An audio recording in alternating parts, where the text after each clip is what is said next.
এক ছিল খরগোশ আর কচ্ছপ। খরগোশ ছিল খুব দ্রুত দৌড়াতে পারত, আর কচ্ছপ ছিল ধীর গতির। একদিন তারা সিদ্ধান্ত নিল একটা দৌড় প্রতিযোগিতা করবে।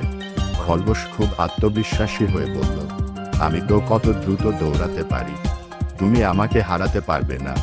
কচ্ছপ হাসি দিয়ে বলল, তোমার গতি যতই দ্রুত হোক, আমি ধৈর্য ধরে চলতে থাকলে শেষ পর্যন্ত জিতব।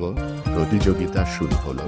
খরগোশ প্রথমে অনেক দূর চলে গেল এবং ভাবল, আমি তো অনেক এগিয়ে, একটু বিশ্রাম নিলেই হবে।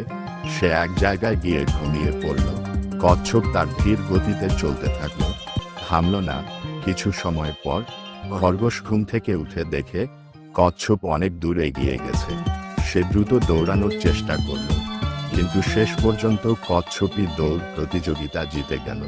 মোরাল: অতীতের গতি বা আত্মবিশ্বাসের চেয়ে ধৈর্য আর পরিশ্রম অনেক গুরুত্বপূর্ণ।